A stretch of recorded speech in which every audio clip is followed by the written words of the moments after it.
Most people will never sit across from a serial killer. They'll never look into the eyes of someone accused of taking multiple lives and know that it's their job to prove it.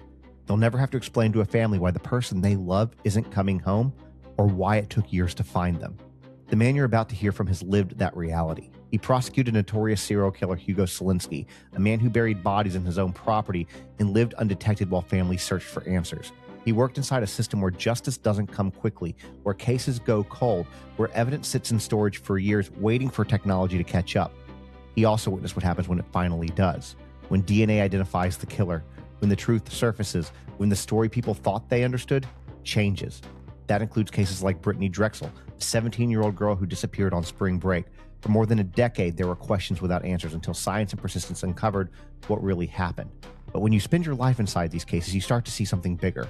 You see how justice works. You see how it fails. You see how some people, through power, money, and influence, seem to exist outside of it entirely, which is how we found ourselves talking about Jeffrey Epstein. Not just the crimes, but the access, the protection, and the system that allowed it. His name is Jarrett Ferentino, and this is Unheard. Jared, thank you so much for joining us today. We have a lot that we're going to talk about. I know that you were the representation for Brittanee Drexel's family. You've covered a lot of different cases as far as prosecution and are very well versed in the media world when talking about cases. So I'm excited about this conversation with you today. Likewise, Justin, it's great to be with you. So I don't even know where to start with you. I guess, most people probably are familiar with the Brittanee Drexel case. Young 17-year-old girl kidnapped in 2017. No, sorry, 2009, not 2017. Was missing for about 9 years. Finally, a confession came out in 2022 or conviction in 2022. And it turns out she had been kidnapped, raped, and murdered all in the same night. Absolutely incredibly tragic story. And you ended up representing the family in this whole situation, correct? I did. So I am a former homicide prosecutor, and my life in that realm led me to represent Dawn Drexel, Brittanee Drexel's mother. So just to backtrack, a lot of what you said, I mean, summarizes the case, but basically, Brittanee Drexel was a beautiful 17-year-old high school student from Rochester, New York area. She wants to go down to Myrtle Beach with her friends for spring break. Her mother says no. She lies to her mother and sneaks down there, like 17-year-olds would do, right? And vanished off the face of the earth. Her mother, Dawn, learns, number one, that Brittany was there and that she's missing. And she is in New York, hundreds of miles away, has to get down there, and that kicks off a 13-year search for Brittanee Drexel. And if you've followed the case at all, at some point they were looking at her friends. At another point, they were looking at the Taylor family, an African-American local family that had had some run-ins with the law in the past. And these guys end up on Dr. Phil and all this crazy stuff. They were accused or implicated by a jailhouse informant. And Don was told that Brittanee was fed to alligators, raped, gang raped, shot, rolled into a carpet, and fed to alligators, which proved not to be the case. At some point where I became involved is around 2020, a new team of FBI agents was put together. And Don had been so frustrated at that point after 11 years of getting the runaround, being led in all kind of different directions, having hope that there were going to be answers. So she reached out through a mutual friend and asked me to represent her, kind of be a go-between with law enforcement. Not that Dawn needs a go-between. She's tough.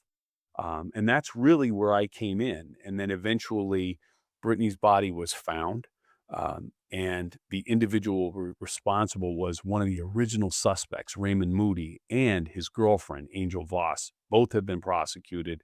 Brittany's body was recovered, and there was a celebration of life for her, and the people responsible are now in jail. So let's back up. That was a much better summary than I gave. But let's back up. So they're in New York, you're in Pennsylvania. How did you end up getting hooked up together for you to do So I was representation? on the heels of the prosecution of a serial killer in northeastern Pennsylvania named Hugo Selenski. I was a member of the team that prosecuted that case, and for a long, long time. And a gentleman by the name of Steph Watts, who's an investigative journalist from New York, had watched the Selenski trial, and he had known Don, and when the time came and Don was seeking representation, Steph and I had become friends. He's like, "Listen, you need to go to this guy. I just watched a trial he did. I think he can help you." And that's basically it. And I had told Steph, I warned him, I said, "I have 7 or 8 of my own homicides pending. I don't have a law license in South Carolina. I have enough mothers in my own cases to worry about. I will talk with her, but I don't know what I can do for her." I think it was 10 minutes into the conversation, Don had just assumed I was gonna represent her at that point, and if you've ever seen Don on television, you know she's a fighter, and I was on board. She is very convincing and doesn't take no for an answer, even from attorneys, so that's how I ended up. I never even tried to say no. It was clear, we immediately connected.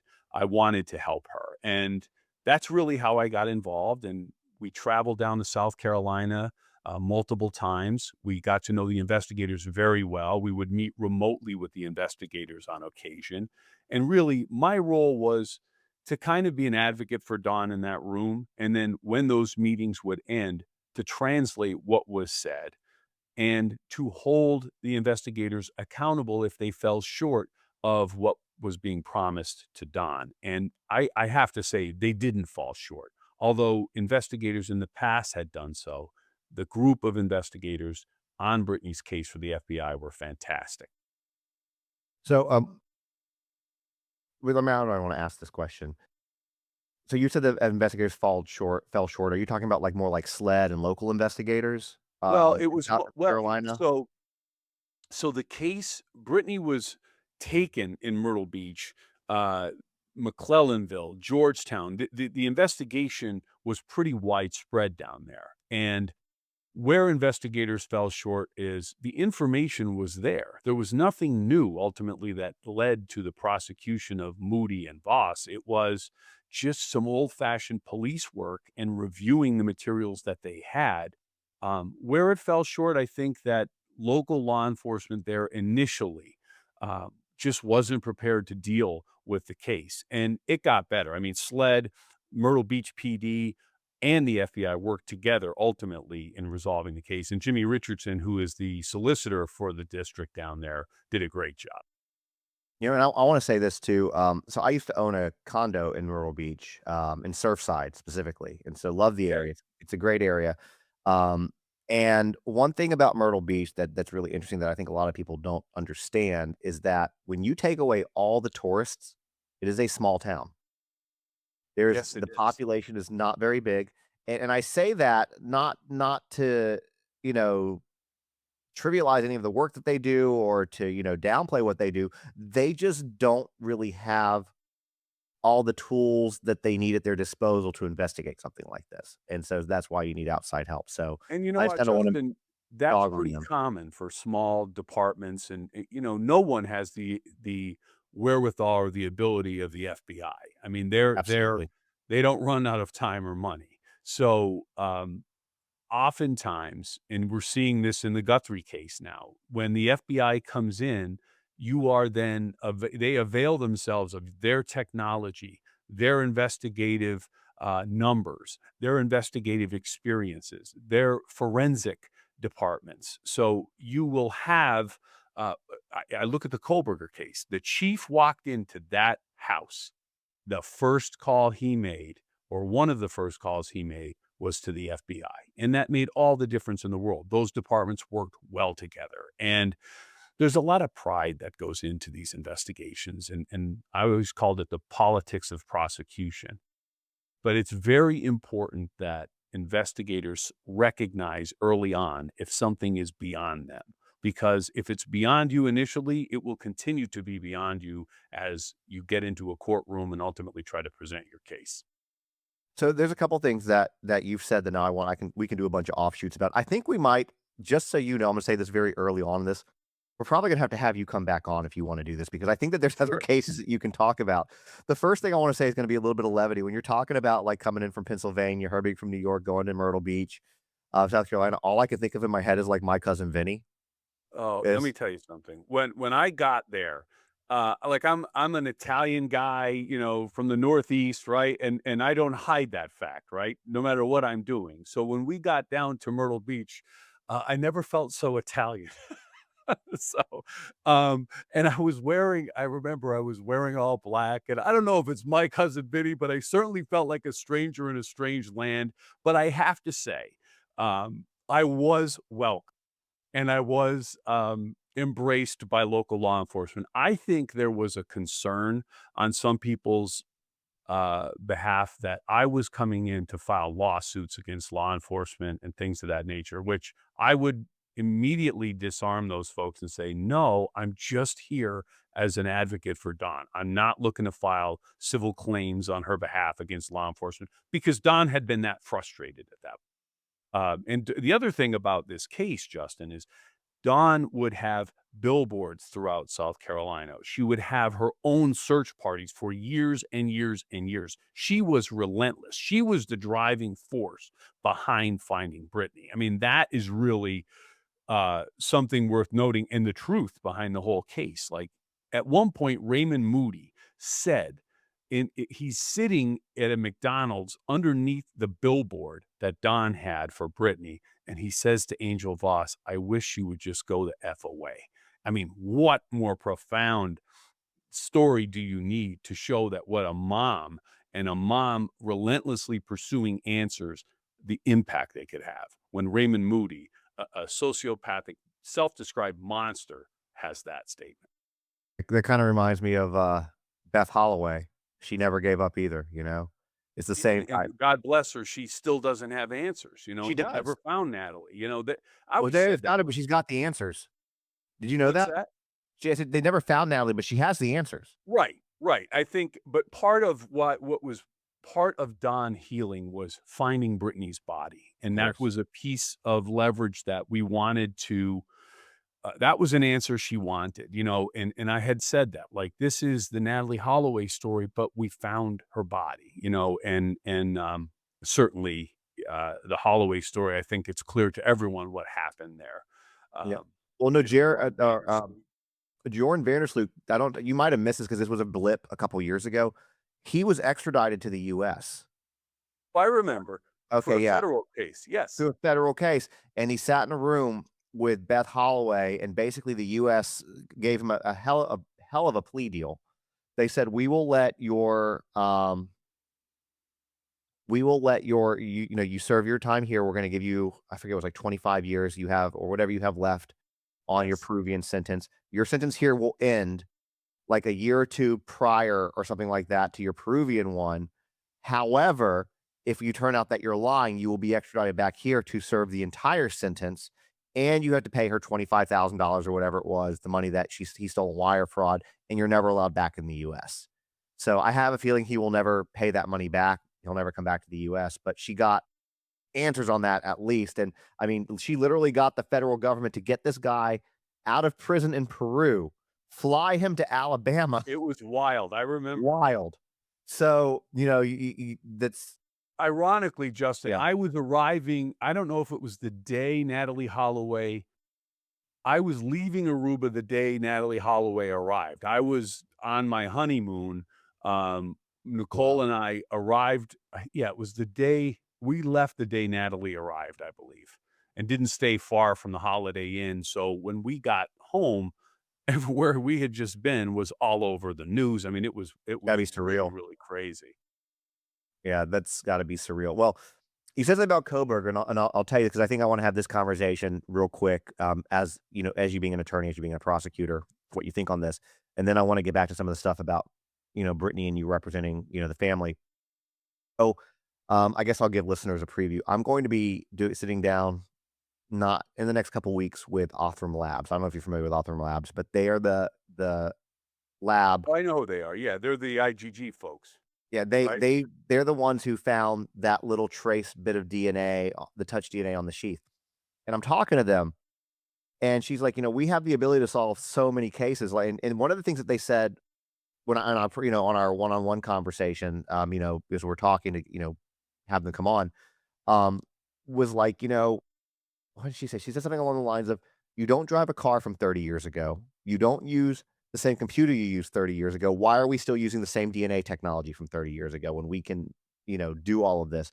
And, she was saying that they're working on I don't this goes so far beyond my comprehension of being able to do, but they're working on something, technology, whatever, where they're gonna be able to pull DNA out of literal thin air, tell who's been in a room, how long they were there, and, how long ago they left, and what direction they went.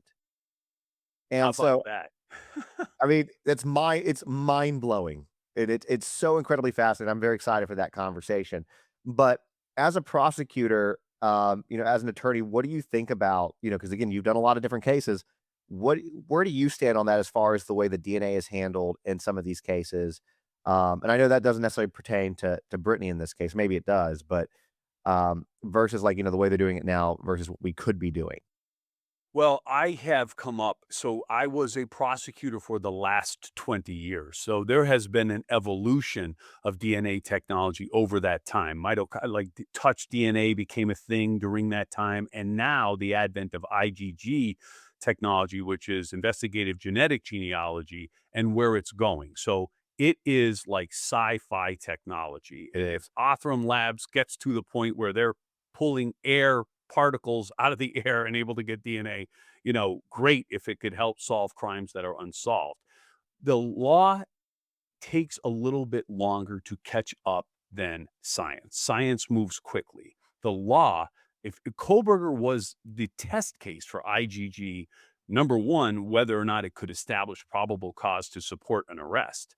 That's really what caused Kohlberger to plea. Once he heard the IgG technology leads to his DNA is then matched, he's done. Once he knows that evidence is in, he's not going anywhere. That was the last piece of bad news Kohlberger got before he pled guilty. So now that case will stand as a North Star for that technology. And we're looking at Guthrie right now. There was DNA collected from the house. There's DNA collected from a glove 2 miles away that a lot of people were making hay over.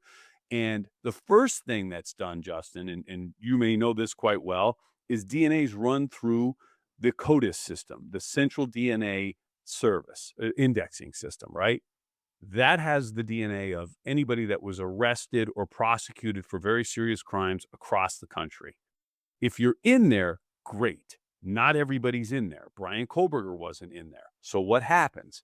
They take the DNA that was recovered from the knife sheath in Kohlberger and they run that against these IgG technology, which that DNA is collected through third parties.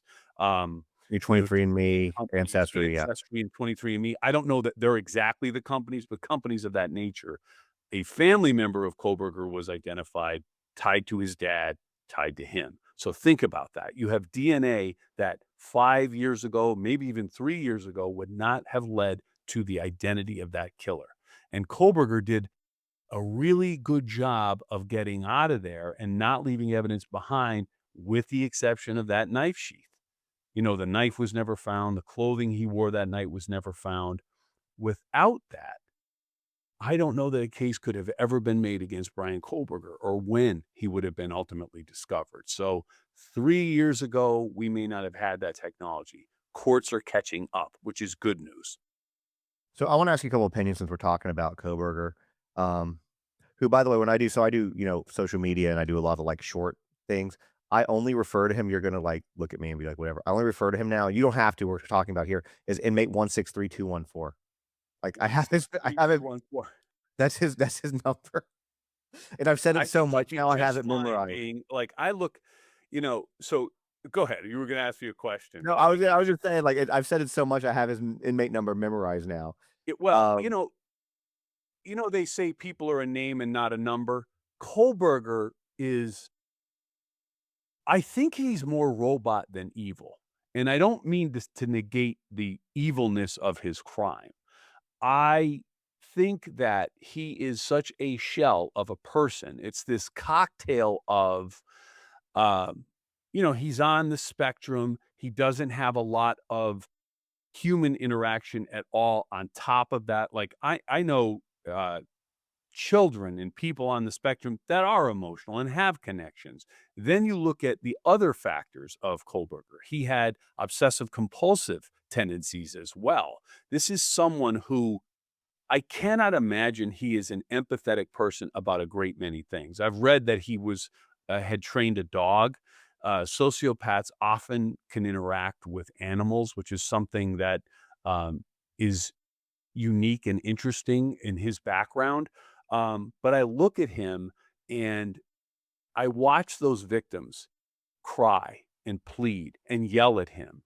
And I watched him through that whole time, and there was no reaction. And I don't know that it's a matter of him having a good poker face. I just think he's just that He's vacant. Yeah, he's empty, and his eyes are empty. You know, people like that exist in the world, and it's a special kind of evil because to us, their actions are evil, they're horrible. But Kohlberger, I just think he lacks the ability to give a shit. I just think he's like, well, now I'm in the jail, and he'll get frustrated with people harassing him or interrupting him, but he doesn't sit there and lament his crimes. And that's, I think, a sociopathy I've seen throughout my career and in cases I've covered.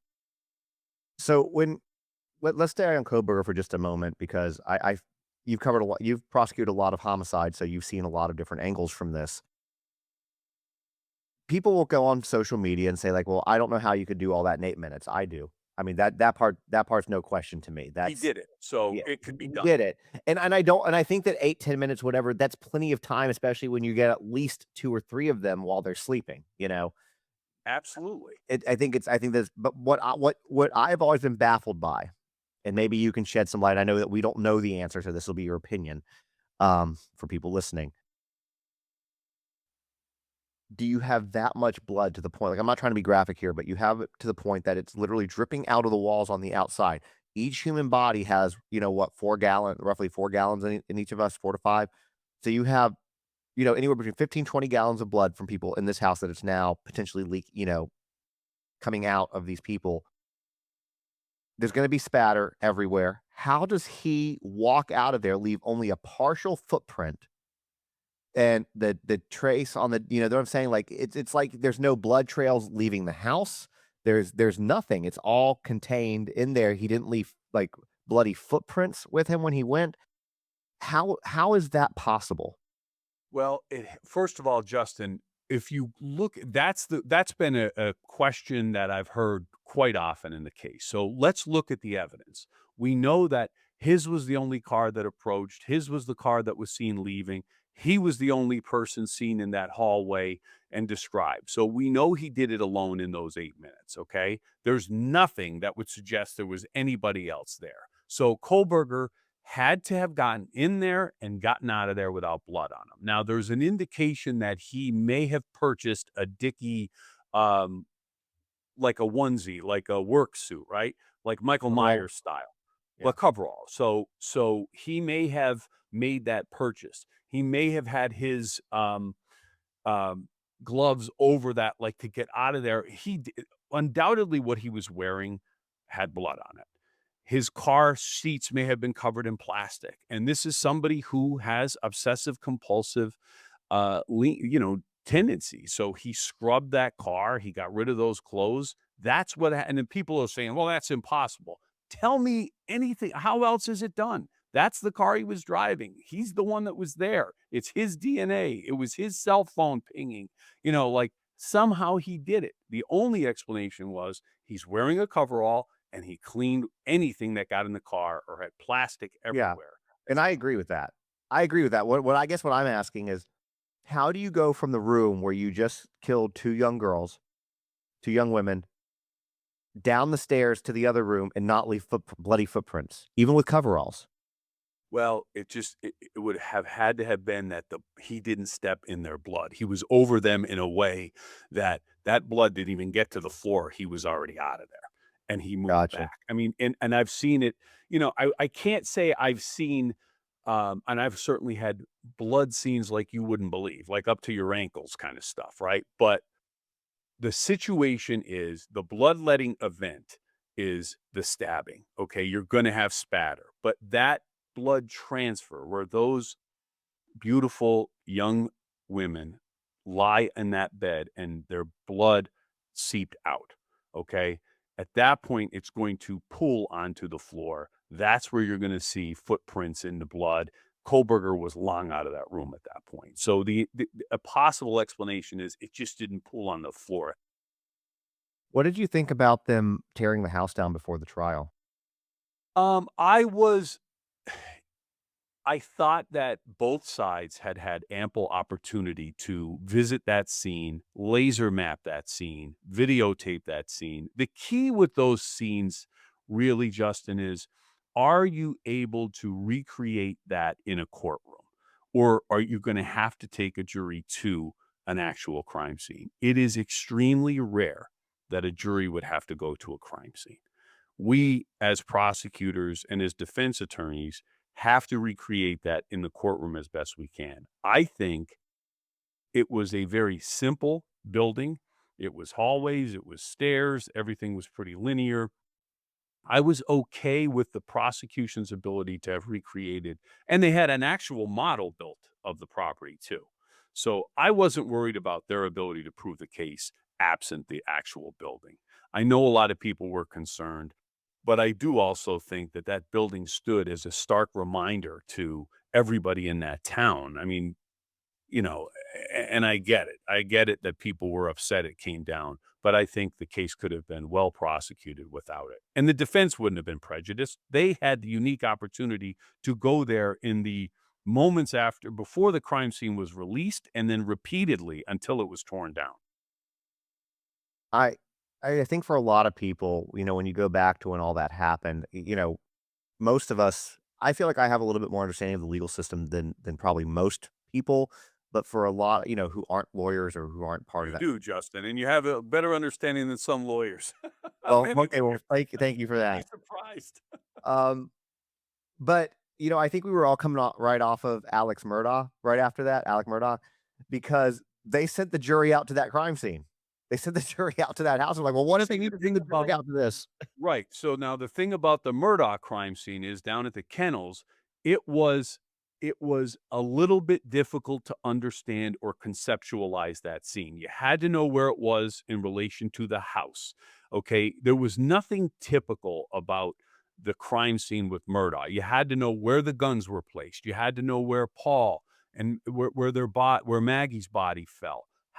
Remember, there were two guns used in that scene, right? So the prosecution had a theory. Alex shot Paul first, then Maggie comes running.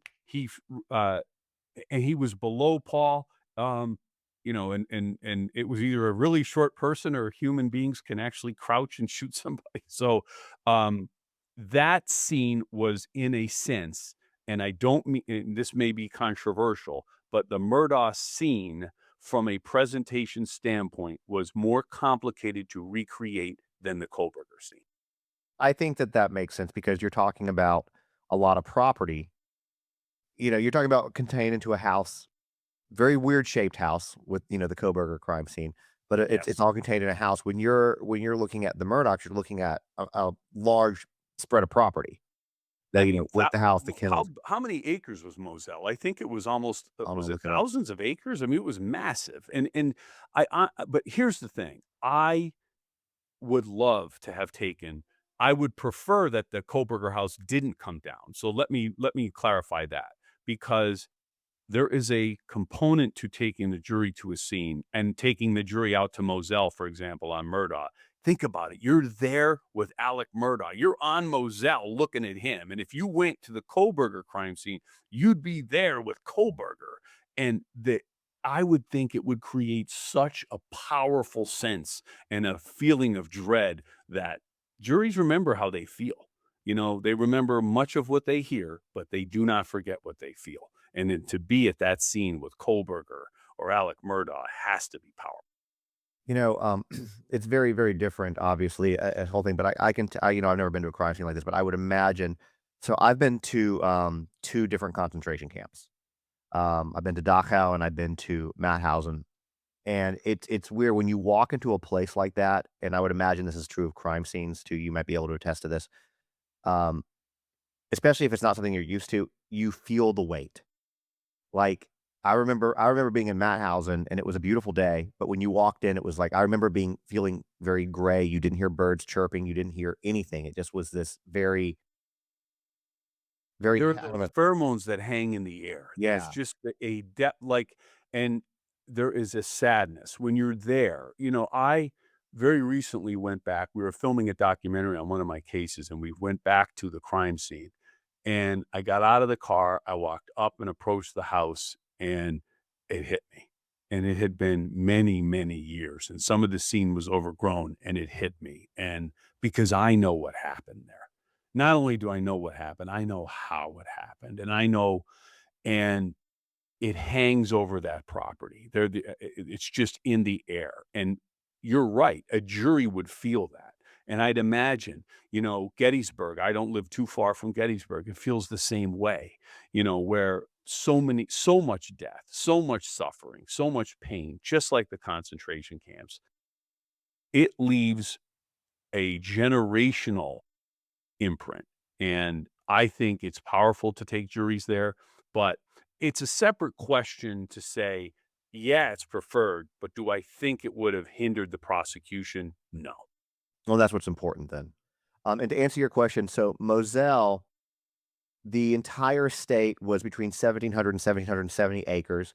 The house itself was 5,275 square feet, but sat on a smaller 21 to 48 acre tract. So even if you took away the 1,700 acres and you just looked at the minimum, a possible 21-acre tract, that is still a huge tract of land at 21 acres. It's still massive. It's massive. It's massive. And a lot of death there. Their housekeeper died there too. She allegedly fell down the steps. So that is a place where, again, I think it was powerful to take the jury there. I think that it's hard to recreate that scope of property with photographs. Just to hear that number, I mean, that's the acreages. That's a ton of land. There's a ton of land. And, again, even if you take away the fact that the 1,700s, acres and just again, look at where the house sits at its minimum, possibly 21. That's 21 acres is a lot of land Right, for right. your like living quarters. And that's where the Murdaughs lived and played. That's where they hunted. They had all their guns there. I mean, it was like an amusement park for people into the things they were into: ATVs, hunting, boozing, all that stuff. And yeah, and there's plenty of stories coming out of it too. So, and anyways, yeah, he's appealing right now, I think, the murder charge. He is. So they're arguing a couple of things. They're arguing that the jury, uh, so the woman that was in charge of the jury had been criminally prosecuted for making Yeah, an Becky. unlawful statement. She wrote a book. So that is one of Dick Harpootlian, who represents Alec Murdaugh, who's an interesting guy in and of himself. Fine attorney, fine attorney. He's arguing that Alec did not get a fair shake because this jury, uh, the woman in charge of the jury, made a statement discrediting the defense, and that they didn't get a fair shake. So it's a significant issue. I don't think it's going to carry the day. Yeah, I realize that people have these feelings because, even the guilty people, need an attorney. Somebody's got to represent them. But I like Dick. He's very entertaining to watch. I think he's a good attorney, and I think isn't he like a state senator too, like a state. Well, he was a state senator and he was a prosecutor too. I mean, like Harpootlian is, I mean, everybody in that case was a character, and believe me, it wasn't lost on me when we were dealing with Drexel and down in South Carolina. Like, you know, that is the very same place that the Murdaughs ran a significant piece of that state. So it was not lost on me.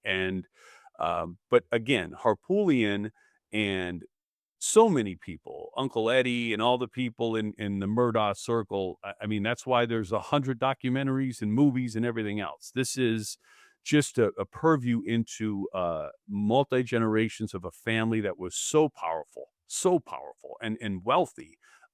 But it shows you how in just a couple of years it can all come apart.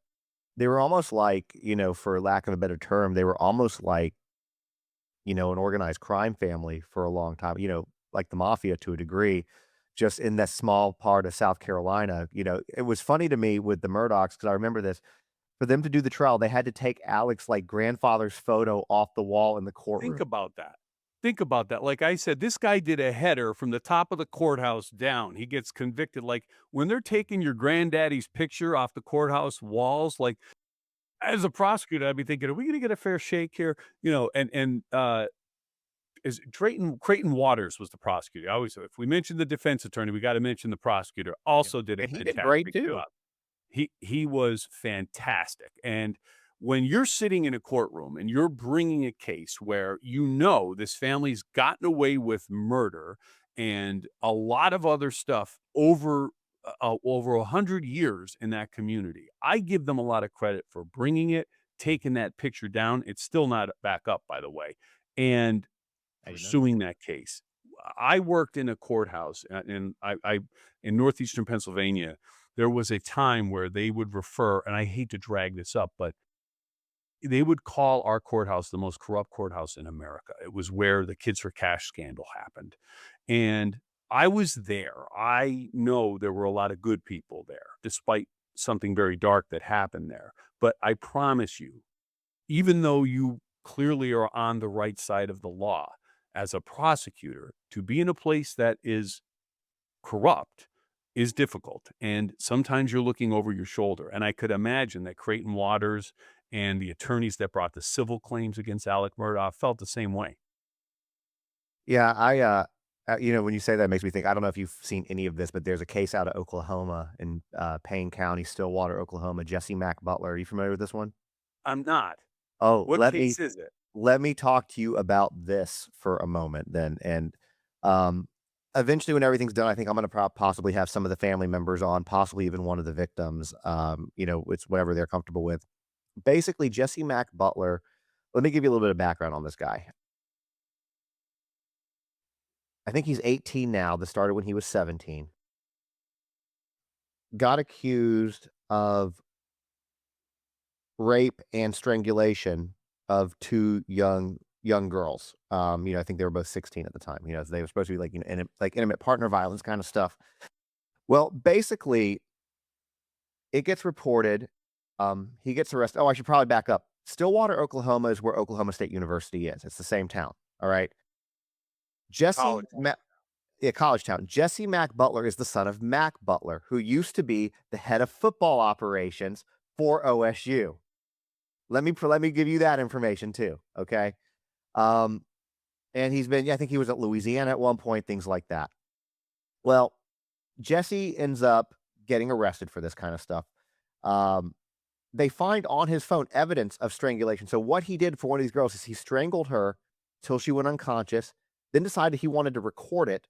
So woke her back up and did it again so he could record it. Okay, this is like some really sadistic kind of stuff. So they find all of this. They decide, okay, we're going to try you as an adult for these crimes. You're facing like 70 something years. Fast forward, he gets arrested. Tommy's friends with the bail bondswoman who tips off the fact that he's about to be arrested. Okay, not the police. The woman tips him off and he gets arrested. Well, he goes to court. They're ready to do this whole thing to give him these 76 years. All of a sudden, it gets reduced to a plea deal. He's got like 70, I forget what it is, but like it's community service only, like 70 hours of community service. That is it. I remember, so I'm thinking back. I've seen the video of him being arrested. They go to the front door and take him out, That's right? probably me that you saw. Get out. I got it first. I probably got it first. Oh, get So, out. So I saw that video and mom was right there when they mhm. came in. And look, everybody's got a mom, I get it. But when mom is so here's the problem.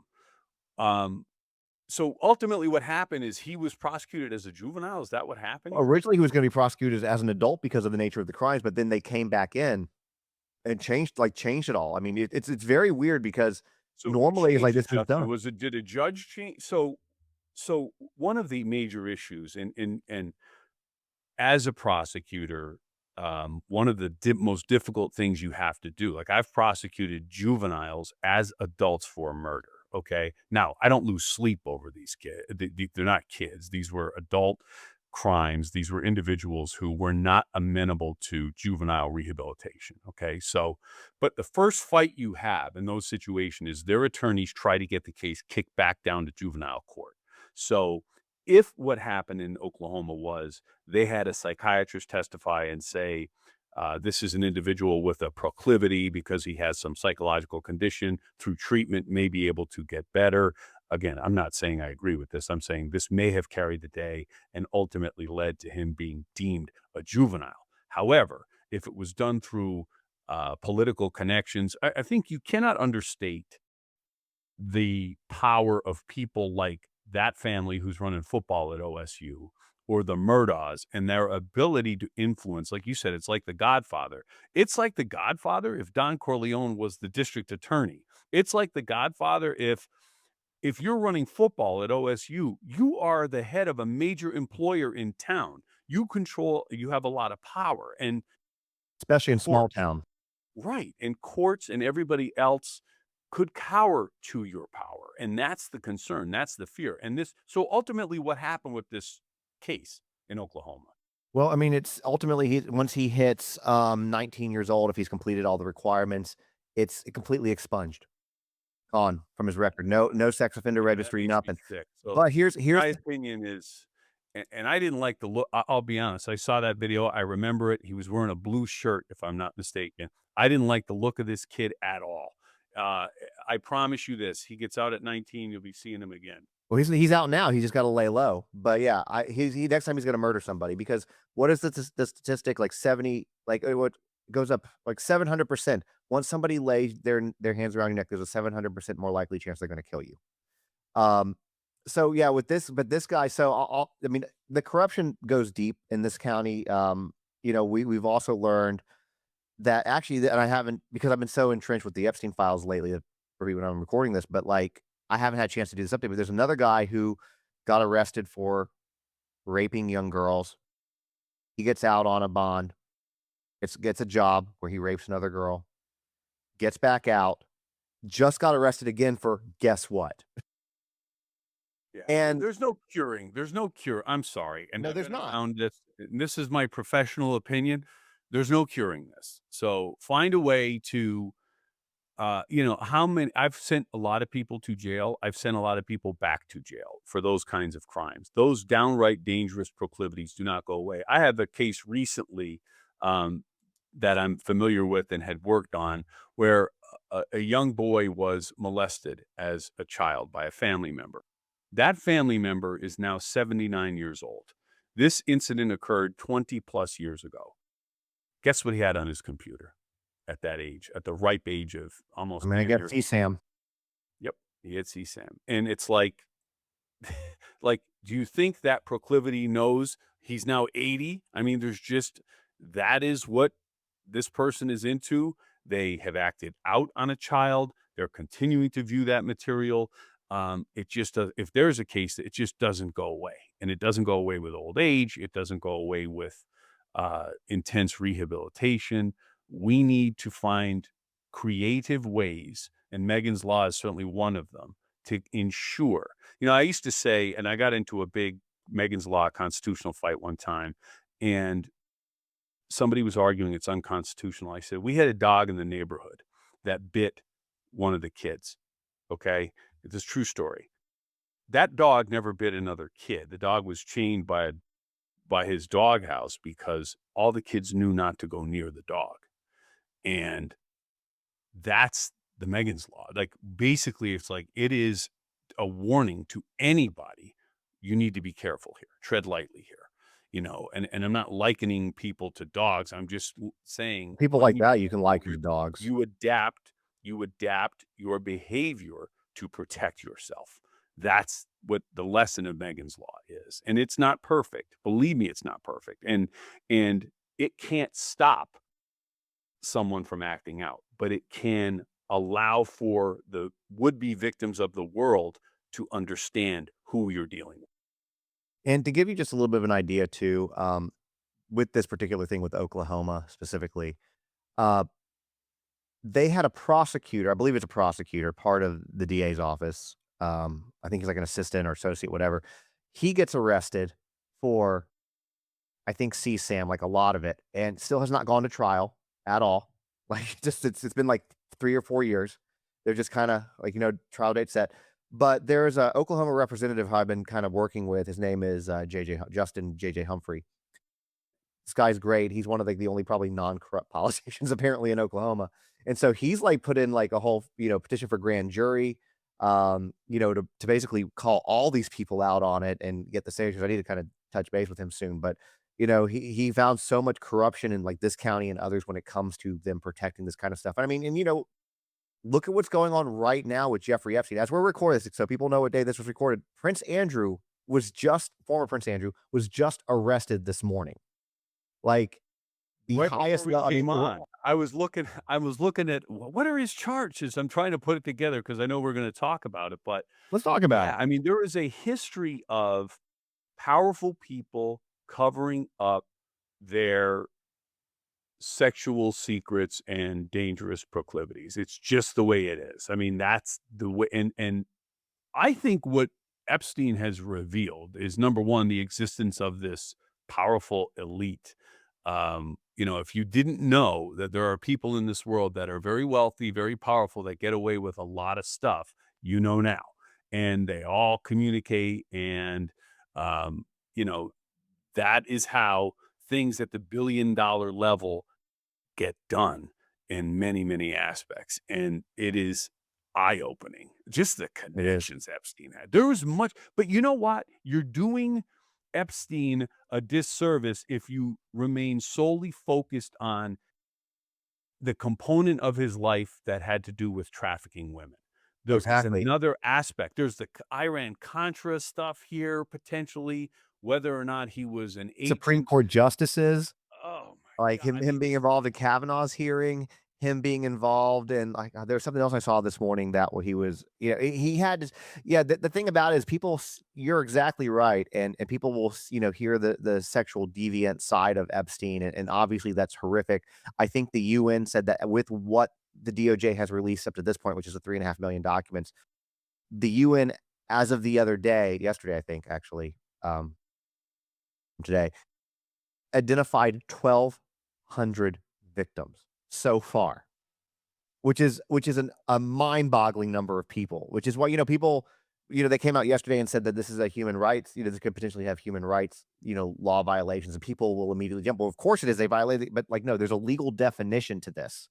And by the legal definition, he might have violated human rights laws with the trafficking, the network, everything. But yeah, you look at, like you said, Prince, the things that he had going on with Prince Andrew. Prince Andrew did not get, or former Prince Andrew did not get arrested for what he did allegedly to Virginia Guffrey. He got arrested for sharing top secret classified British information in the position that he was in. Now, you're an attorney, and I'm not a stupid person.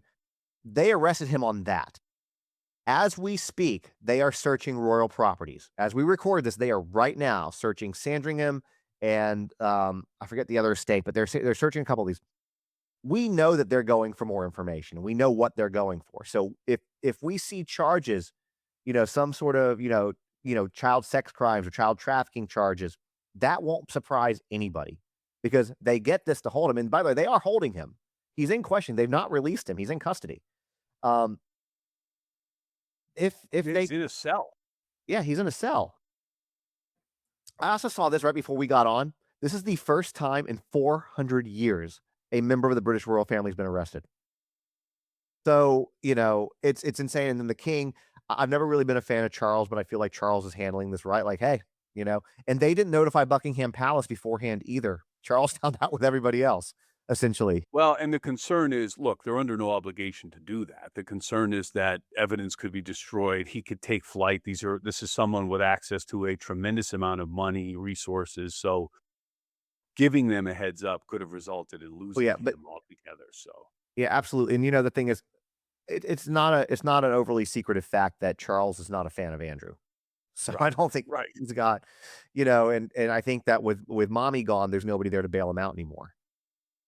So the Well, queen, and I think I think when you look at the global reach that Epstein had, Andrew, I mean, he was into the royals, into weapons and munitions and espionage and academia. I mean, there was nowhere entertainment, music. I mean, there's nowhere Epstein's reach didn't Epstein's hands didn't reach. That's it's that's the point. insane. And you watch, like I watched I don't know if you had a chance to watch Steve Bannon's interview with Jeffrey Epstein. I think Bannon is working on a documentary about Epstein now, and Bannon was, by accounts of the record, pretty close with the guy and talking about managing Very, his image going very forward. close. But I could tell you this, what jumped out at me watching those interviews was how unassuming Jeffrey Epstein was and how disarming he was in talking. He had a very sing-song way of breaking down complicated financial matters and kind of blowing off the notion that he was um, as powerful as he was or had the influence he was. And, the popular clip was somebody or Bannon asked him, "Are you the devil? Do you think you're the devil?" And he was so dismissive of that question. It was like, it's almost like he didn't hear it. He was like, "Well, why would you ask me that?" So that was an interview. Bannon called him God, apparently. And then Bannon made a comment. I'm looking for a photo 'cause I want to show you something if I can find it. Um, then Bannon apparently made a comment the other day. He said like, "Well, I was just really it's like everybody else. Everybody else is distance trying to distance themselves. Like, well, I really, I just really kind of got this close to him, because I was going to make a documentary and expose him." Like, no, you weren't, dude. Like, no, you Right. weren't. We're Yeah, not. who knows? Who Bannon knows? Bannon is the people that I think everyone is kind of most, um, don't sleep on Bannon is basically what I'm saying, I like, was most surprised, like the correspondence between he and Epstein and Deepak Chopra, for example. Like, yeah. there's a guy who, and I've certainly read some of Deepak Chopra's books. I've listened to some of his lectures, and there's an email between he and Epstein where Deepak Chopra says to Jeffrey Epstein in an email, "I wonder if my body is eternal." It's like, well, you're the guy. He should be asking you that. Why are you asking Epstein that question? People would just think out loud with Epstein. They would tell him their intimate secrets and their fears.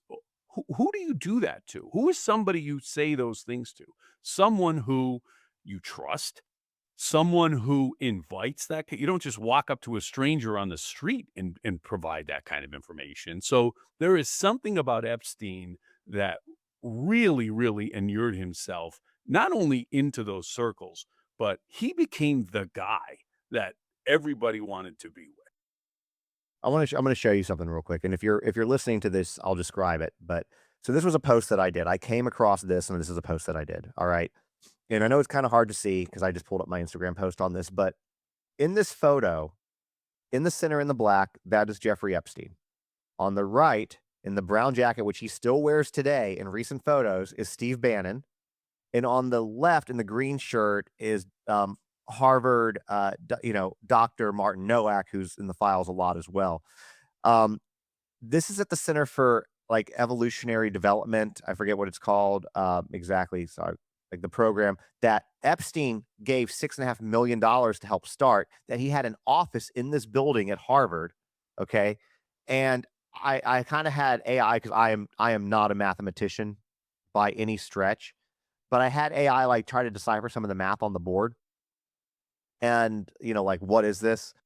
And basically, this is a room where, like, I understand why Epstein and Nowak are together. I understand why Epstein and Bannon are together. Why Bannon and Nowak are together is where it gets me. But apparently, like, what this type of math is used for, what this is basically um, how the general population works. So this could be tied to a couple ways. This could be tied to his fascination with eugenics and this perfect race thing that he had, or with on the side of Bannon of it, there are things like how do we replace loyalty with expertise? How do we get rid of expert? It's things like that, which when you look at the time that this was taken, this was during Trump's campaign or right after. So then you have questions like, okay, well, why is he doing this? And then why is Trump's top advisor, when Trump has no, and I'm not trying to get into anything political here, but it just, you start to open up a lot of questions. Why is his top advisor sitting here with Epstein when Trump has allegedly thrown this guy out of Mar-a-Lago, has nothing to do with him anymore? Either this guy's gone rogue and Trump doesn't know that this is happening, or he does know and it's a go-between. So this, I think that photo this photo, asks more questions than it answers, but I think it's very underestimated as what's going on here and how really entwined, because now you have Epstein sitting here with Harvard doctors, with, the man who's closest to the president at the time this photo was taken. And it's just really insane how entangled he became in everything. Yeah, and I think it just goes to show you if he's not directly tied to somebody, there's less than 6 degrees of separation. So Yeah, if President Trump disavowed Epstein as he says that, hey, we had a disconnect. It was prior to him even being arrested. It was over some personnel issue, um, and a personal issue as well, then he's still in your orbit. He's still, within, and that's not an indictment of President Trump. It's just like Epstein is just in this realm and he's just around this and like if he exactly. can't have Trump, well, he'll have the next best thing, he'll have Bannon. Like that's just the kind of, and again, the influence is there. If he can't whisper in the president's ear, certainly he could have somebody do it for him. And that's the kind of thing like Epstein is 3 million documents. It doesn't appear that there are any more coming. What people underestimate too is when you're looking at that many documents, it's not so much what one document says, it's what document 1000 says and reveals about document 70,000 and what it reveals about document 700,000. It's the web that needs to be, the connections that need to be made. It's one thing, and I've had investigations where we've had 30 and 40,000 pages of material. It's never enough just to read the material. You have to appreciate what one interview does and what it means, the significance it can have on another.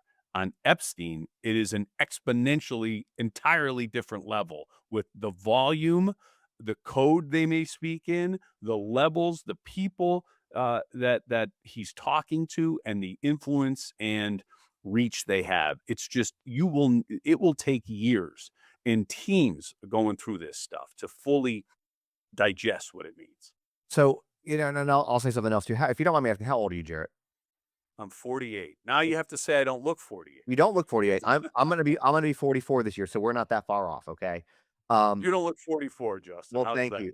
I appreciate it. So talking about this sphere of influence, with Epstein, one thing, let me shift into Les Wexner for a moment. Okay, so Les Wexner, for listeners who might not know, he is Victoria's Secret. He is The Limited. He is The Limited 2. He is Bath and Body Works.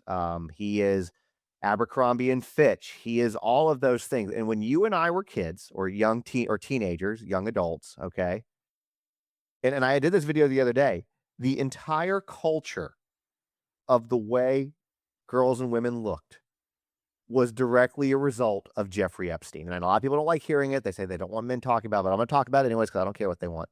'Cause I think it's important to be said. So, like, if you remember, like, Britney Spears back then, the very incredibly low rise ring, jeans, thong sticking up above the hip bones, belly shirts, the whole look, even down to, shaving certain areas because they like, that look. All of that, they were able to groom an entire generation of preteens and teens and young women. And, like, our entire generation was groomed by this guy. Well, and I think if you look at it this way too, where Wexner falls into this is he was one of the ruses that Epstein would use is that he would promise European young women the opportunity to be a model, and he would use his relationship with Lex Wexner as a badge of honor. And this wasn't just a relationship. I mean, Justin, he He gave him a house. had power of attorney over Lex Wexner's. Like one of the things that people often ask me, or they'll hear this, they're like, "We don't even know where Epstein's money came from." But when you hear that, the next one is if anybody has any inkling, they're like, "Oh no, it came from the guy that ran Victoria's Secret." And that's true. A major port and the townhouse in New York came from Wexner too, Which, for by the free. way, that the mansion in New York, we're gonna call this townhouse, really under oversimplifies it. You're right. You're The right. mansion the mansion in New York, which I did a deep dive, that house has its own Wikipedia page, not even because of Epstein. It was built by the Strauss family um, who is Macy's, Right. and, Isidore and, Ida, I think it's Ida Strauss, died on the Titanic, and their son, like, built this house. I don't think he ever lived in it, and it was like 21 or 26,000 square feet. I don't know how big a block in Manhattan is, but I know it takes up a big piece.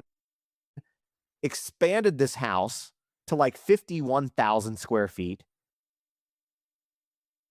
Well, you Les could do that when you get the house for free. Yeah, well, that's it. Les Wexner bought this house, like, in the late mid to late '80s for, like, $13.5 million back then. At the time he gifted it to Epstein, or that I when I say gifted it, I'm gonna say it was transferred to Epstein for $0, whatever you wanna call that. I call it gifting. It was worth about 21 million dollars, and I think at its time of whatever, at its height, it's been worth like $50 million. And it's like the largest private residence in all of New York City.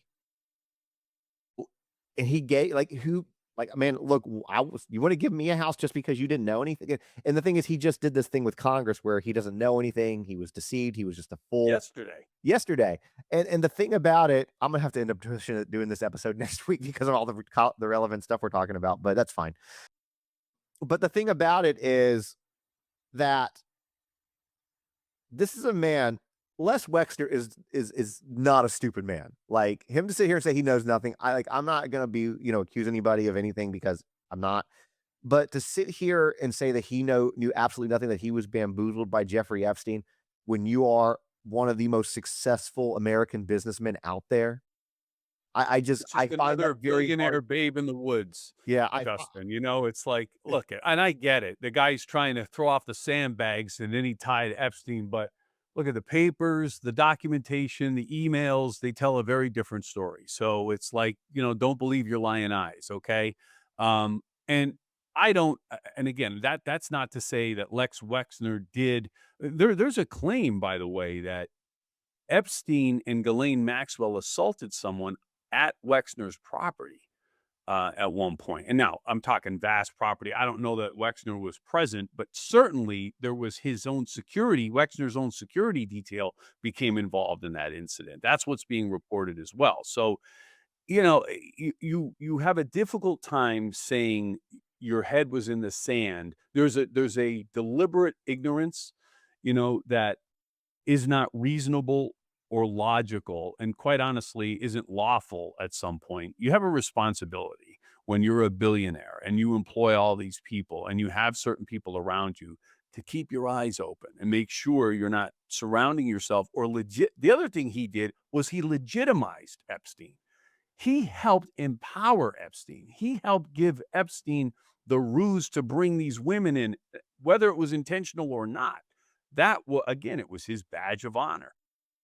Well, and too, and one thing, let's talk about this for a moment. Like, if you and I are gonna go hang out, I'm not gonna like go vet you, right? If we're gonna go grab a beer or whatever, I'm not gonna go vet you. When Right. you're talking to people at this level, like the Sultan, Sultan Ahmed bin Sulayem, Les Wexner, Prince Andrew, who else? I mean, Donald Trump, Bill Clinton.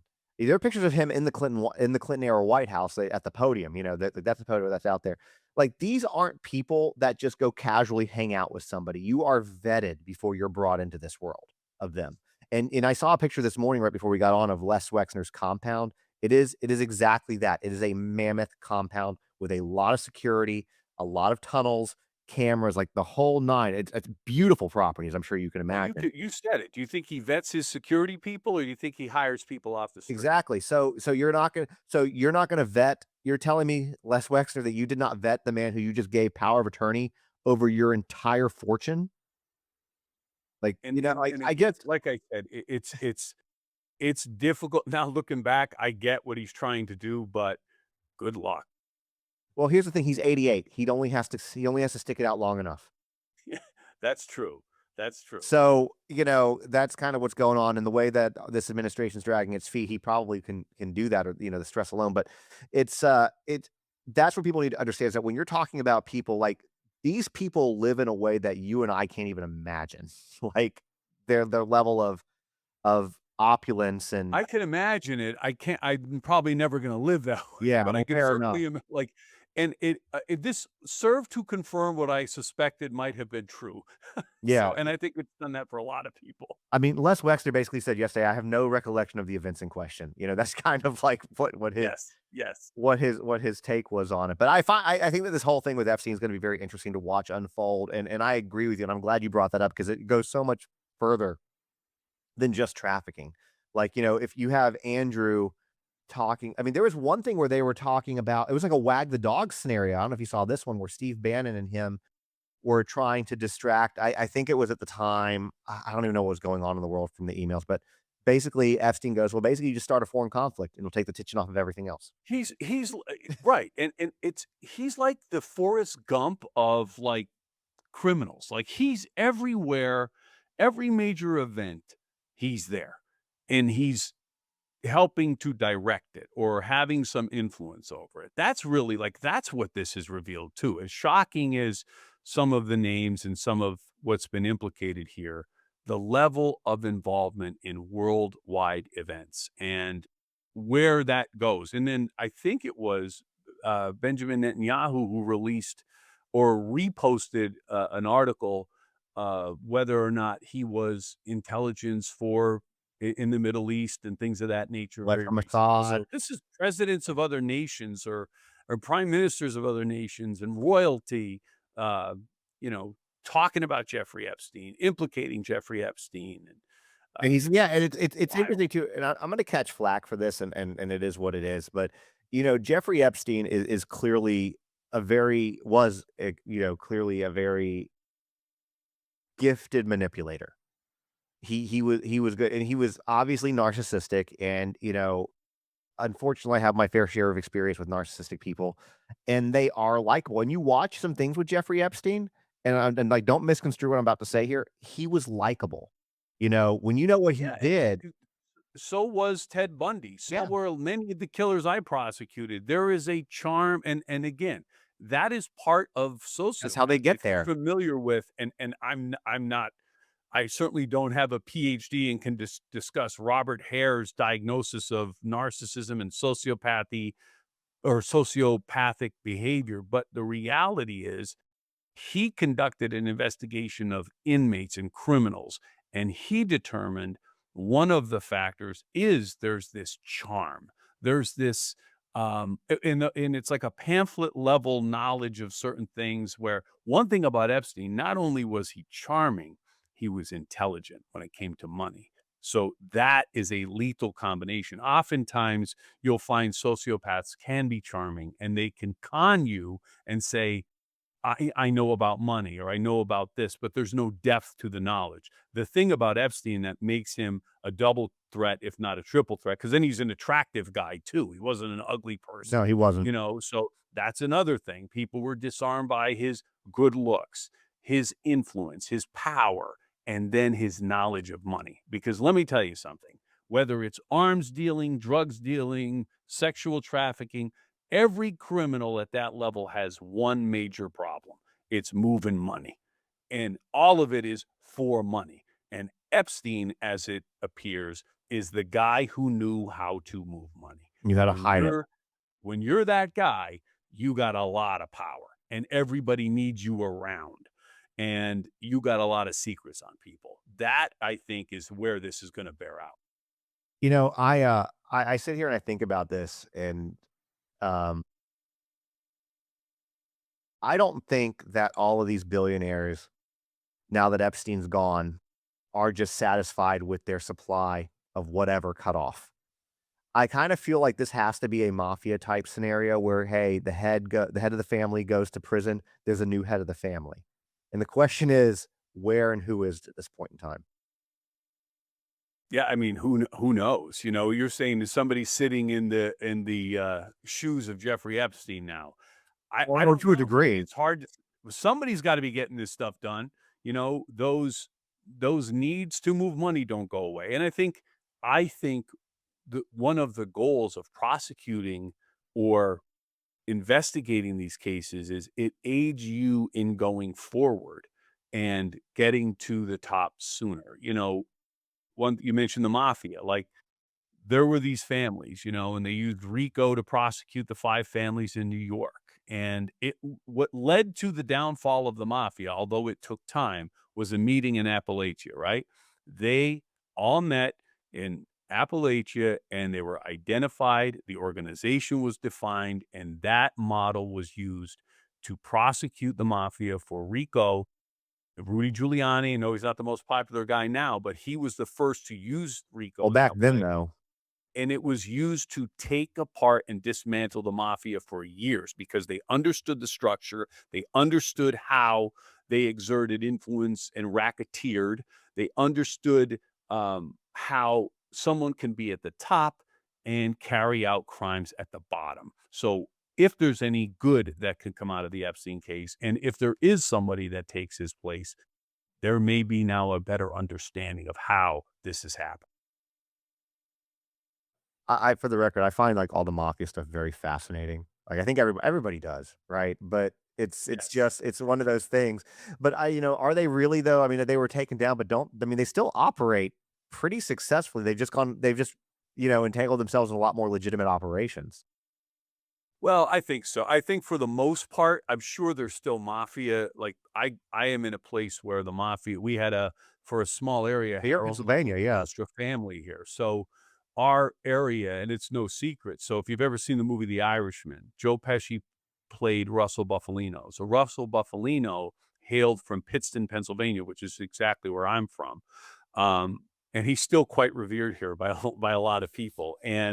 But he's long passed. But the reality is, this was a small town. This was a small community to have its own mafia family with national influence. I don't know that I've ever really talked about these guys publicly, but the reality is they had tremendous influence through the 50s, 60s, 70s, and into the early 80s. But for the most part, their influence has waned. Uh, as a prosecutor, I know that it's waned as well. It's still fascinating, and yeah, so um yeah, I haven't It's seen the been Irish. quite romanticized. My It experience is with the very mob much. guys I've gotten to know, and I know some of these guys, they're usually broke and never happy. So I don't know why that is, Well, it's but one of those things where, it trickles you gotta everything's you gotta pay everything up the ladder. So, what are you right. left with at the end? The head lives real well. I think that Soprano I mean, it's always been romanticized. Godfather romanticized it, and, I Sopranos is ranked, as the top show of all time. I But if love you watch Tony Soprano, and I'm a fan of The Sopranos, love I The love Sopranos. I love Gandolfini, love it, but he's never happy, and if he's happy, do this experiment, Justin. If Tony Soprano is happy, there is tragedy around the corner, like, literally that night. If you every time he sits down to have dinner with his family, there's always just chaos going on in the background, like, something is going on. Like, I think, Christopher and Paulie were lost in the woods at one point. He has a woman threatening to kill herself at one point. All the while, he's trying to have dinner with his family, like, it's not a great way to navigate the world. Well, I remember one scene where he's sitting in, Dr. Melfi's office, and she's like, talking about your childhood and, like, a happy memory, and it's talking about when his, like, dad falls down and, like, they're all laughing at he got hurt. He's That like, is the only "I'm" memory he has is he laughed because his mother laughed when it's the only time he ever saw his mother laugh was when his dad fell, which is such a telling story. It's Yeah, yeah, like, I think that she summarizes laughed everything. at the downfall of your father. Like, that's my god. I mean, this show is so great. Oh, It man. if you haven't watched The Sopranos, just go watch it. It's still a phenomenal show. Um, I know we were gonna talk about Brittanee Drexel, but we've kinda been all over the place with this today, and I think that's been a great conversation, though, because I think it gives people a lot of insight into things. What else? You got a book coming out. Yes. So I wrote a book. I had always wanted to write a book. I just didn't know I wanted to write a fiction book, and I have a lot of them started, but I sat down, I retired from being a prosecutor, and was doing this legal analysis stuff. And I get, I'm on 2020. I've been on there, Good Morning America, a lot of documentaries, and I love it. I love telling the stories of these cases, and I always get excited when I'm asked to do a show like this, Justin. I still very much enjoy this. And I wanted to do something that I was invited to a keynote speaking school because I get invited to speak and lecture with folks. And when I was at this 2-day seminar, they said, you need to write down your story. You need to write down about your cases. And that's kind of what started this book. And I was the youngest of 4 boys, and we were raised by my mom, we lost our dad when I was very young. My dad had cancer and passed despite trying to fight it. And my mom raised us, these Italian boys, on her own, became like an accomplished businesswoman. And we used to tease her. We'd be like, Ma, how are we ever going to repay you for what you did for us? And she used to always say, when you see a mother who needs help, you help her and you do it for free.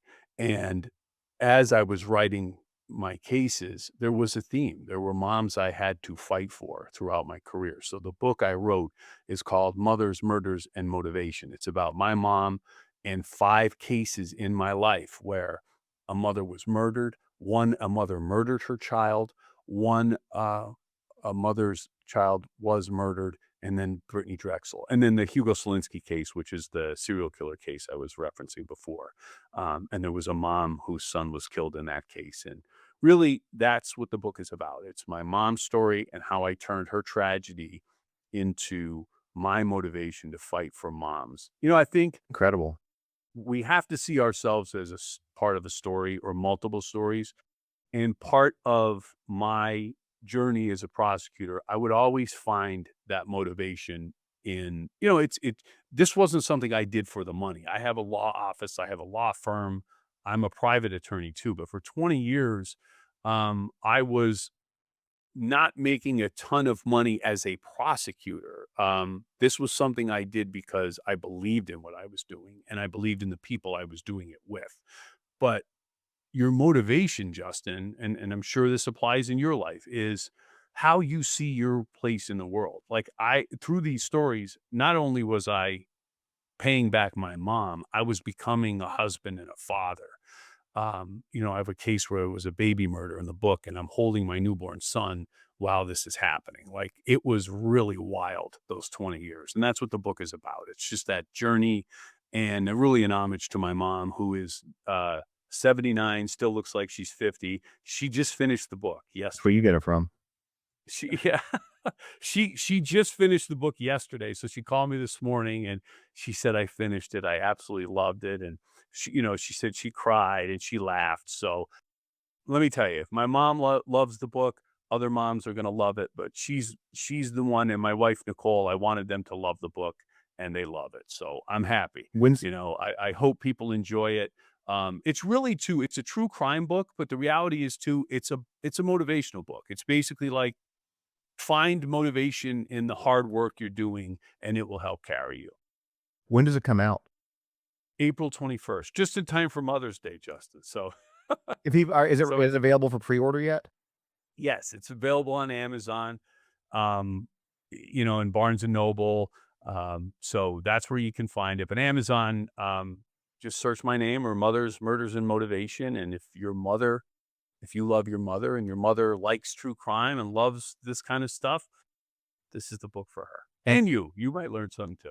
Well, and yeah, and I'll pick up a copy. And for listeners and watchers, if you're watching on YouTube or listening wherever you're listening, I will drop the link to the book for if you're going to pre-order into the show notes to make it easy for you guys. Thank you so much, Yeah, Justin. I appreciate it. no, we can absolutely. So, um, that's very exciting though. Congratulations on the new book. It sounds like it's going to be really, really interesting. It was very therapeutic to write that because I get that. you're a busy guy. How much time do you spend looking backwards? It's always you're fighting the fire in front of you. And as a prosecutor, you don't have the luxury of ever looking back. The book forced me to do that. And I kept saying to myself was like, one of the things I kept saying as I was writing, like, this shit is so crazy. Like, how did you, not only get through this, how did you manage this stuff, you know, and when you look at it day to day was one thing, but when you look at it collectively, it's like, that's a lot of stuff. Now I understand why I'm so messed up. It's funny. So, I get jealous of people like you because you have a great relationship with your mother. My mother is a malignant narcissist, and I'm not the reason that I went viral on social media in the first place had nothing to do with true crime. It had to do with narcissistic parents. What happened was, is so my daughter, I have a 6 year old. Wow. Yeah, my daughter's 6 years old. Um, and I'll get a little real with you for a minute, but some of my followers have heard that before. This might be first for some others. We were coming off of a miscarriage, a pregnancy loss, and my mom's response to that was very, very weird to begin with. But then when we find out we're pregnant with our daughter now, I tell her, I get excited, and basically without going through the whole thing, if anyone was, it's the pin video on my TikTok. You guys can go watch kind of the more in depth story on it. But basically, she didn't want anything to do with it. No want nothing to do with us, nothing. She has an issue with my wife. My mother's one of those. I'm the youngest too, by the way. Um, my mom is one of those that has an issue with anybody. Any woman you date, any girl I dated, any woman I dated always was an issue, right? So I think that for if I had to like guess what it was about, for my mom, it was once she knew that once I had a kid, that kid would be would she would be taking a backseat to that kid forever. That was it. And I think that that was part of it. So before she could feel rejection or whatever, she did it. But this was the way that she was. But my mom also like there are some weird things. Like her best friend said that she had been committing mortgage fraud for a long time. There's this weird. She had a property that burned down mysteriously and got investigated for arson. There's been some weird IRS stuff. So I'm not saying like, oh, just her feelings were hurt. And this is that no, this is how she is. But my daughter is 6.5. She's never once made an effort. And what really gets me is my daughter was also a 29 weeker. So she was born at 29 weeks, 3 days. We were in the NICU for, Wow. 43 days. Um, Never once heard. My wife and daughter almost died. Never once heard from her. So it's at a point now for me personally that, I will protect my child at all costs. And it's been too long for her to even come back if she tried, because I'm not going to have somebody coming in and out of my kid's life and just, be that way. So, Well, it's weird though, Justin. Like in a sense, that made you stronger. You know, it's well, like it did. circumstances reveal who you are. You know, I look at like I was blessed to have my mom, but I did watch her struggle and I watched her suffer and she's tough, you know, she expects greatness from her 4 boys, you know, and what you did was you took an apathetic mom who blew up the launching pad before she had to deal with sharing you with your baby. Um, you turned it into being a great parent. I could hear it in your voice, you know, and sometimes that's your teacher. You know, it's like if there's any way to find a justification or some light in what you had to experience with your mom, it's that she made you better, believe it or not. No, I agree with that fully because in this whole situation, so you're right on the parenting. When my daughter, she's really like and I know every parent thinks this, but she really is a phenomenal kid. She is so smart, very very sweet, um, adorable, very witty. She says at 6 years old, she says some of the wittiest stuff. And The sign of yeah, intelligence too. yeah, I like have one of and those. she doesn't even I have one. yeah, she said something last night, I don't even remember what it was, but I was like, "That is really witty." And she's like, "Well, what's witty?" And she's always asking questions, so but I think about, like, the very few times she gets in trouble, which is very rare, I think, "What would my mom do in this situation?" And I do the opposite of what that would be. And, we even had I'm just gonna brag on her a little bit more. We had a parent-teacher conference recently, and they were like, "We don't really have any feedback to give you guys. She's always great in class. She always participates. She's a kind friend to everybody. She's always there." And I'm like, It makes you feel good." But with all of this stuff, I was struggling because I had always been very close with my mom. And so all this was happening. We had this new baby. We had the stress of the NICU. Her first year of life was very difficult because of how vulnerable she was. And so I'm going through this, and my wife was like, "Why don't you just?" This TikTok was still fairly new. She's like, "Why don't you just make a TikTok video? It might make yourself feel better." I didn't expect anything to come from it. I'm in my 40s. I don't expect to become a social media creator. Like that's not on my anywhere near my wheelhouse. Well, I wake up the next morning from that video to 46,000 followers. Wow, how And about that? and then I keep going, and then what happened is, I believe it or not, I was this is gonna be maybe a shock to some of the listeners, I was never into true crime, ever, like, never followed it. I mean, there were cases like, I knew about, like, some of the big ones like JonBenet, Natalie Holloway, Tupac, like, a Tupac is my Roman Empire case. My wife is watching during Gabby Petito, and Gabby Petito went missing, and I don't know if you remember that one, that's the young girl. Absolutely, Okay. yes, very much. So Gabby Petito goes missing, and the Moab body cam footage comes out, and my wife's like, sit your ass down and watch this." And so she'd been talking about it for days, so I sit down and watch it. I'm like, "Oh, his mannerisms, the way he speaks, gaslights everything. He's the smooth talking. It's exactly like my mom. This correlates with my content. Let me cover it." Then I became one of the top, um, creators covering Gabby Petito. And actually, out of that, I'm friends with the entire family. Like Joe Petito's like one of my favorite people in the world. He's just a blast. I talk to him like we just call each other just to shoot the shit at this point. So, I got Yeah, there's really a relationship. Certainly know the Petitos know Don Drexel and have a yeah, relationship. But just, one of the things you're saying, like, it does come back to, and like I always tell people, like, I'm just an Italian mama's boy, and it comes back to moms, but like, it shapes so much of who you are. And like I always say, like, I look back and having her in my life and then having my two kids now, and I have a little girl. Um, Those are what motivate you to take, like, I've done these cases that were horrific and evil killers and evil, and they had those killers had no idea what they were up against. Not this great lawyer. They had a lawyer who was there to avenge, his mom's struggles and show an example to his kids that I want to build a world worthy of them. I want exactly. justice to mean something. And I want someone like this to be put away forever so they could never hurt my kids or anybody like them. Like, if that's your motivation, whether it's now you're doing true crime and those kind of things, nothing's going to stop you. I always tell my little girl that too. Like I say, as long as you love daddy, nothing will stop daddy. Don't worry about it, and, and that's, it's just, and if to hear two guys talking about mommies and their little girls, but it's like, it's the way it is. It I is mean, the way it is. it makes you tougher. That's part of it. Well, then I realized, as it grew, like, well, I was gifted, by the grace of God or whatever you want to call it. I was gifted this platform. Now I'm at, you know, across platforms. I think I'm like at 3.1 or 3.2 million followers. That's amazing. And I was like, well, I That's have to phenomenal. thank you. And I have to use this. I have to do something positive with it. I haven't spoken publicly about this, and I'll do it on the podcast only and not like on my socials, but I had a fairly large creator call me out the other day. Hey, this person's not happy, I guess, that I'm covering Epstein. And this person's like, well, he's very, he's exploitive. He's doing this good guy trope. And he starts commenting on my stuff. And then I went back and I'm like, well, I'm going to respond to him. But privately, I'm not going to drag this out into the public. It doesn't need to be. And so I respond, and I went to go to send him a DM, and he'd already messaged me about what, what's your whole end game on all this? And I just kind of told him, I was like, you know, he was like, I know you're getting paid for this. I'm like, yeah. I said, I make money as a social media creator. I like, just like any journalist or anybody who does a documentary. I said, I never hit my followers up for money. I never ask, like, I'm not like, hey, subscribe to me, do this, do that.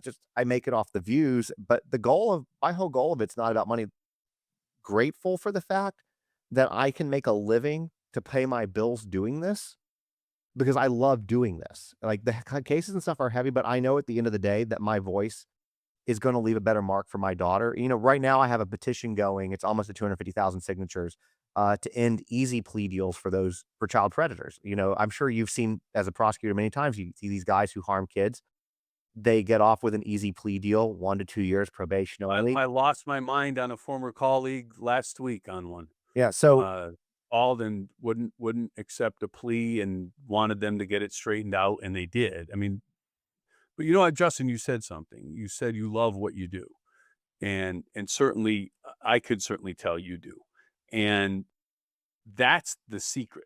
It's whatever it is. Like, to me, whether it's a prosecutor, a podcaster, whether you're collecting garbage, if you love it and you enjoy it and it's providing for your family, like, that's going to carry you pretty far. yeah, like, I mean, I don't get rich, like, you don't get rich on a bunch of views, but, it's you do enough. But, this person was basically accusing me, like, why, as a straight white male are you doing this?" And I'm like he basically was accusing me of being exploitive, and he actually and I found out afterwards that he had made a couple of videos, um, basically saying, well, he, exploited the Petito family. He exploits this person. I'm like, dude, you know nothing about me. Like, you don't know my reasoning behind that, what I do, what I do. I have reasons. I have my own trauma, Right. which led me to this. And so, anyways, that you want to get me. There's very few things that can get me. Call my integrity into question, then we got a problem. So, And what's the anyways, question? Straight white dudes can't talk, apparently, against Jeffrey Epstein? Is that the implication? Okay, that makes a lot of sense. yeah. In fact, I think honestly, though, my opinion on this is when you're dealing with crimes against women, crimes against children, you need to have more males talking about that because oftentimes a lot of times men dismiss it, and I think that, that's, I think, what resonates. So I think that this particular individual he, he is a survivor. He shares his story publicly. So he's a survivor. I think he's got a lot of trauma and he needs to work through a lot of that. I think it's going to be hard. He's got a long road ahead. He seems like a really good guy overall, honestly. He really does. He just, I think, he's angry and he needs a direction to point it, and I happen to be Well, who it this is was an that day. interesting I do like, um, this whole podcasting lane and the true crime podcasting lane and the comment in the comments, like, it's an interesting field to navigate. It It is. really is, and there are we have like an East Coast crew, Lauren Conlin and the Angemis, and I had some wonderful from my buddy Steph Watts. Like there's an East Coast group who all have very different experience levels that I communicate with quite regularly. Um, and then there are people that have virtually no experience in the work, but make pointed observations and do an entertaining show. What I always tell people is consider your source. It's like, has this person put in the work? Have they read them? And believe me, you don't need to be a lawyer to comment on things, but you can tell. Like you're reading the Epstein files, you are, and you can tell someone is putting in the work as opposed to saying outrageous things and repeating what others say. I mean, that's been like just watching, even with the Guthrie case now. Um, I've been on some of the same shows as Brian Hinton. I don't know Brian personally, but he is doing a great job. I mean, Brian's he's great. camped out in front of that I've house. met Brian. I don't know him personally either, but he is great. Yeah, and we did we were on his podcast and we did a show called Crime Nation on the CW network for 2 seasons, and Brian and Ashley Banfield were a part of that show.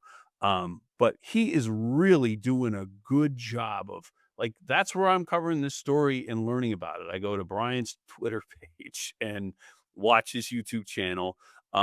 It's a different world now, and you're getting the news as he's learning about it, and he's talking about how hot it is out there and things like that. It's very real, it's very gritty, and there are a lot of people that do it that way. And it's not owned by one of 3 companies for the most Yeah, part when you have independent yeah, now. and I think there's that too, and I think if the political climate of the country has done anything, it's revealed that, yeah, there are just a couple of people that are or companies that are controlling all that content, and it's refreshing to see other perspectives. As long as it's done right, the issue is you have to kind of, wade through what's real and what's not, and that's the problem, Yes. and that's where integrity comes in, and, look, I am not perfect by any means. I'll give you an example the other day of something that happened.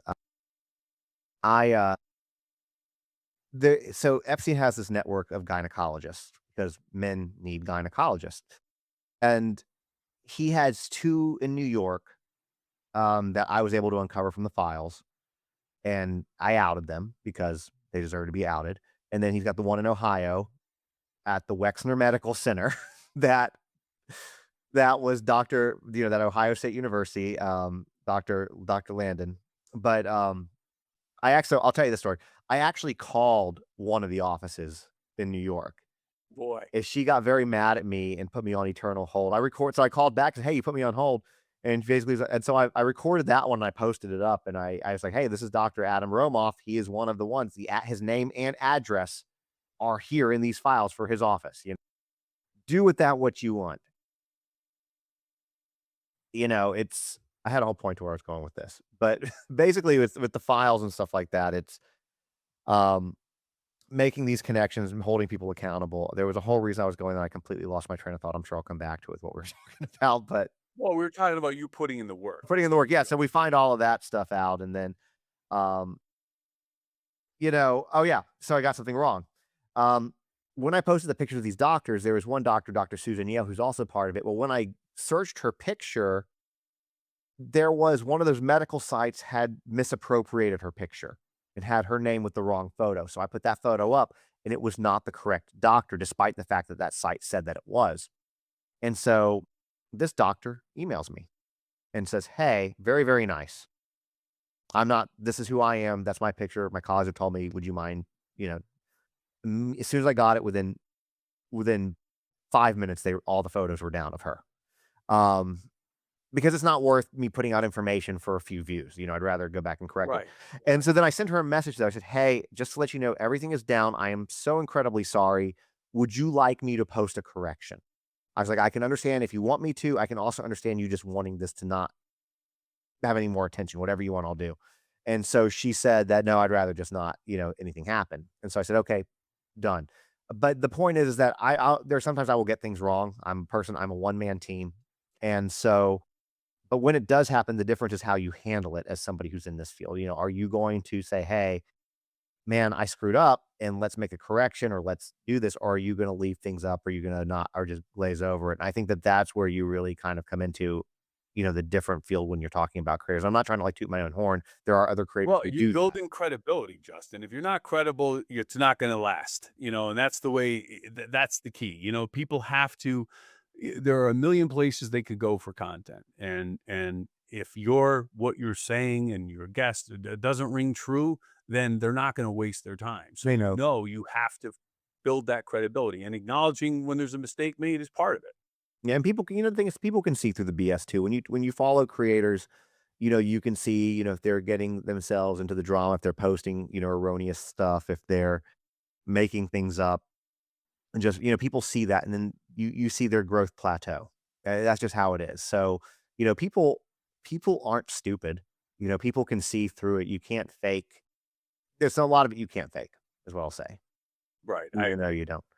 So, well, I definitely think that we ought to do this again.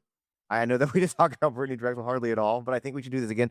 I've loved this conversation with you, Jarrett. I think it's been No, amazing. likewise, John.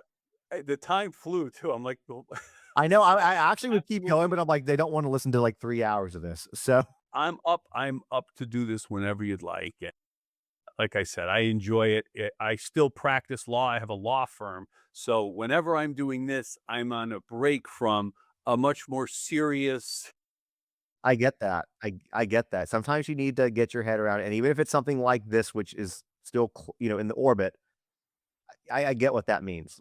There's different types of, yeah. So, well, before we, But just if you could just put a link to my Instagram and my YouTube. They're both just my name. tell people, yeah, I can do that. Tell people where to follow you. So I have an Instagram, Jarrett Ferentino, and that one's out there. And then I have a YouTube page with my podcast that we put up whenever we could do it, called True Crime Boss. I'm going to go follow you right now if I don't already. Yeah, we're just There you are. Followed by there you go. Lauren Conlon. You don't follow the back. How dare you, sir? Any, anyways, well, yeah, I'll go put the links to that, to the links to your book. Pick it up, support, the work that Jarrett's doing. This is a lawyer or an attorney who's in it for the right reasons. So we always want to support that when we see that. And man, just thank you so much for the commentary and everything today. Yeah, Justin, and we'll see you again. Let's do this again. You let me know. You ask, I'll be here. I appreciate it. Well, for everybody else, we will see you guys next week. This has been Unheard. The views and opinions expressed in this episode are solely those of the individual speaking and do not necessarily reflect those of the host. Unheard is intended to provide a platform for personal stories and lived experiences, not to establish facts, determine guilt, innocence, or provide legal, medical, or professional advice. Listeners are encouraged to conduct their own research and form their own conclusions. Thank you for listening to Unheard.